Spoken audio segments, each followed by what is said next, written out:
I'm Johnny Abrahams, and you're watching DaveyJay Today. Keep it here. Smash that like button. Hello, ladies and gentlemen. Welcome to DaveyJay Today. I'm your host, DaveyJay, and today we're gonna do a little unboxing slash story time here regarding a couple movies, which you probably already saw in the thumbnail. That's probably why you clicked on it anyways. We're gonna talk about two movies that I hold very dearly to my heart. We're not talking about West Side Story. We're not talking about The Sound of Music, nothing like that. We're talking about a couple movies that if you didn't grow up in the 90s as I did, you probably wouldn't share the same love for them as I do.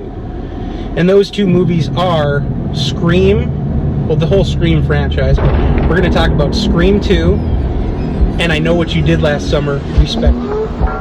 Let's play some tag. You're it.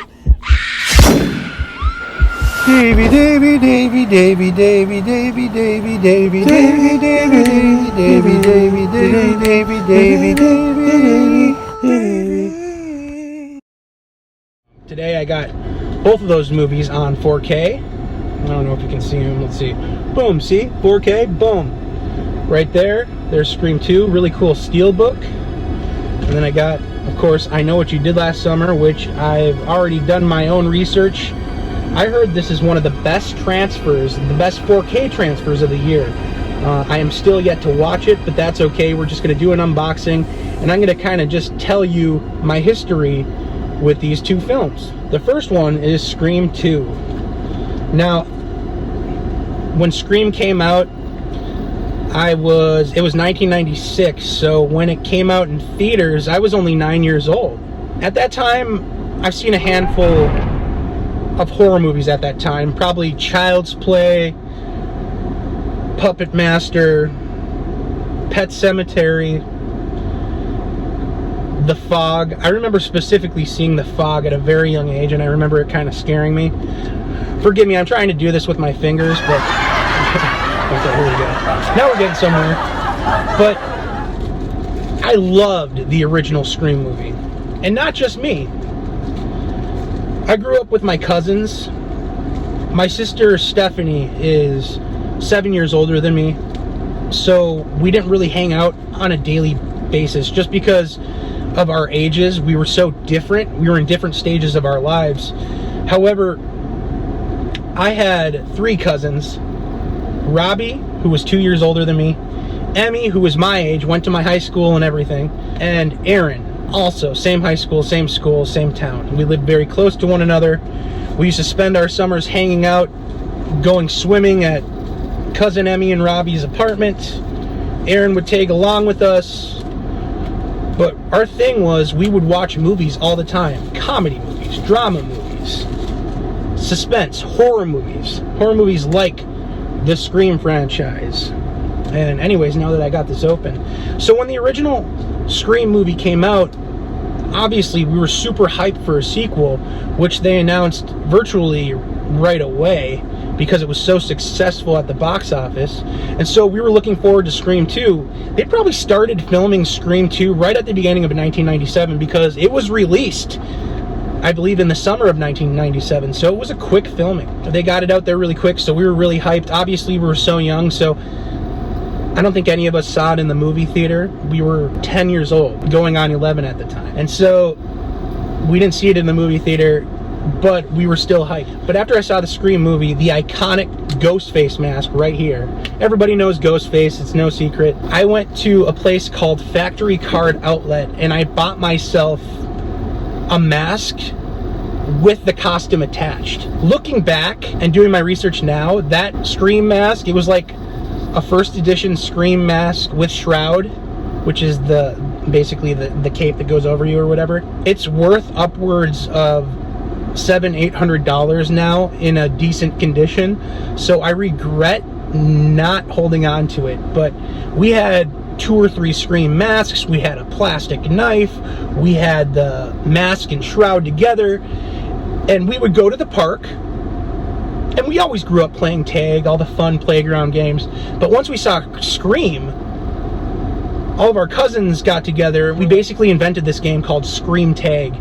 And it would start off, my cousin Robbie would be Ghostface, and he'd have the plastic knife, and then of course he'd fake slice us or whatever. Whoever got stabbed next was it, basically.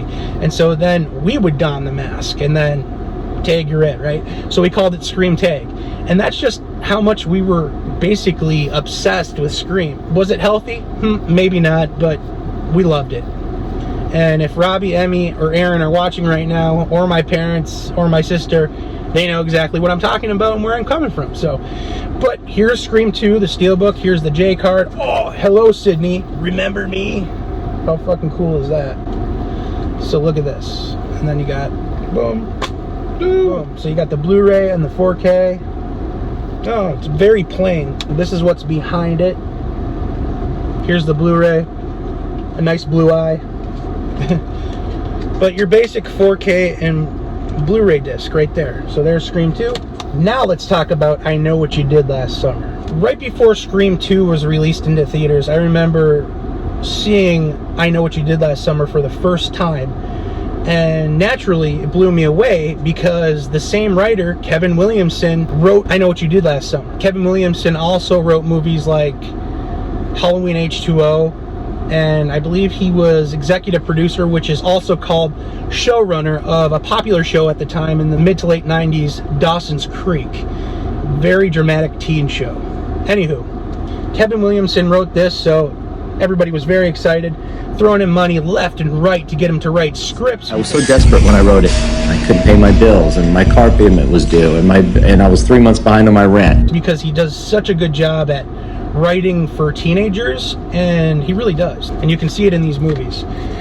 And so when I saw I Know What You Did Last Summer for the first time, I really enjoyed it. I thought it was super original. You get a group of kids who are partying on the 4th of July, had a little bit too much to drink, and boom, they run into some stranger with their car on a winding road on the eve of 4th of July. I mean, talk about creepy, right? And rather than admit, hey, we've been drinking, some of us might go down for this, nobody wants any of that. So where you get the movie is they decide to dispose of the body, not tell anybody, keep it to themselves. And of course, that can only go perfectly, right? Nothing went wrong at all, the movie ended. No, of course not. What happened next is the man with the hook came after him. And no, we're not talking about Tony Todd, the Candyman. We're talking about the fisherman. Oh yeah. There's that. There's the back. Boom. So the fisherman comes after him, and you can guess what happened. We got Jennifer Love Hewitt, Freddie Prinze Jr., Sarah Michelle Gellar, all in their prime.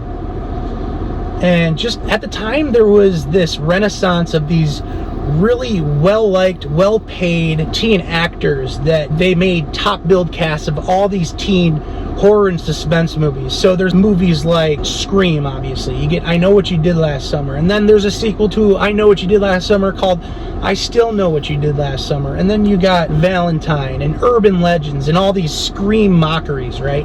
They just basically want to imitate the same recipe that Scream put out there. You basically have all these copycat movies out there in the mid to late 90s trying to copy Scream's formula. And some of them are good, some of them are bad, but we're not going to talk about those.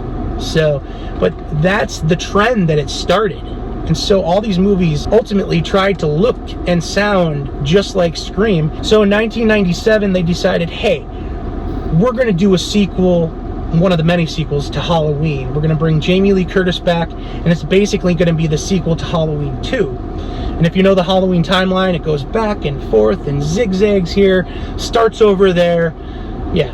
So they wanted to do Halloween H2O, which is Halloween 20 years later. And they brought Jamie Lee Curtis back, and guess who they got to write the script? You guessed it, Kevin Williamson. So they bring Kevin Williamson back. He writes the script for H2O, and you got this very, yes, it's a Halloween movie, but it's very Scream-esque, very I Know What You Did Last Summer-esque. It just has that hint of perfect I Know What You Did Last Summer Scream flair. So you have all these copycats trying to copy Scream and I Know What You Did Last Summer, and that's for a reason, because these movies made a ton of money at the box office. Even their sequels did super well financially. And considering we're still talking about him today, the legacy lives on, right? And so, at the playground, did my cousins and I, did we dress up like a fisherman with a hook? No, but we still love this movie. We watched it frequently, we watched it often, and honestly, there hasn't been a 4th of July that I hadn't watched I Know What You Did Last Summer, because it's such a legendary film. And I'll also throw this tidbit in there. Another horror movie I grew up with was some of Stephen King's movies like It, Pet Sematary, The Tommyknockers. And the first time I ever saw The Tommyknockers was at my Aunt Barbara's house. And when I used to hang out at Aunt Barbara's, I thought she was cool, because when you went downstairs at Barbara's, she had all these copied VHS tapes. And I think she had HBO and Showtime, so she would copy all these movies, which back in the day, that's what you did. You copied the movie directly from TV onto a video cassette VHS tape. And she had Poltergeist, Tommyknockers, Stephen King's It. She had them all. And when I Know What You Did Last Summer came out, I told my aunt about it, and we watched it together. And she really enjoyed it. I think she just liked the suspense and just the hey, Julie, you got nowhere to hide, you know, and just, that's my impression of The Fisherman. Of course, a bad impression. Open the door, Julie. You got no place to hide. It was kind of smarter horror with all the cool notes that they would get, like, I Know What You Did Last Summer. That's because the name of the movie comes from the note she got a year later, because the killer sends her a letter in the mail that says, I know what you did last summer, meaning I know that you killed somebody last 4th of July, you know? So, but yeah. Let's take a look at this. Oh, these are much cooler. Look at that. Here's the 4K disc right here. Hopefully you can see that. And then here is the Blu-ray disc. Boom. So 4K and the Blu-ray. Kind of upside down, but yeah. And let's look at the special features. I don't think there are really any new ones, are there? Nothing new here. These are all old or transferred from the DVD, so. Anywho, that's my Scream and I Know What You Did Last Summer story. I hope you enjoyed this video. I thank you for watching my videos, subscribing, liking, taking the time to watch me on video. It still blows me away that 120 some odd people are subscribed to me, let alone more than one person cares to watch my videos. It blows me away. So I thank you from the bottom of my heart. So yeah, I hope that you keep watching movies, keep tuning in. The next video I got in store is actually a shoe review, so stay tuned for that. I got some Jurassic World Edition Reebok shoes, and I'm going to do an unboxing, kind of show you what those are about. I think you'll really like it. And here on DaveyJay Today, you never know what we're going to post, right? So stay tuned. Thanks for watching. I've said my piece. Now it's time to hear yours.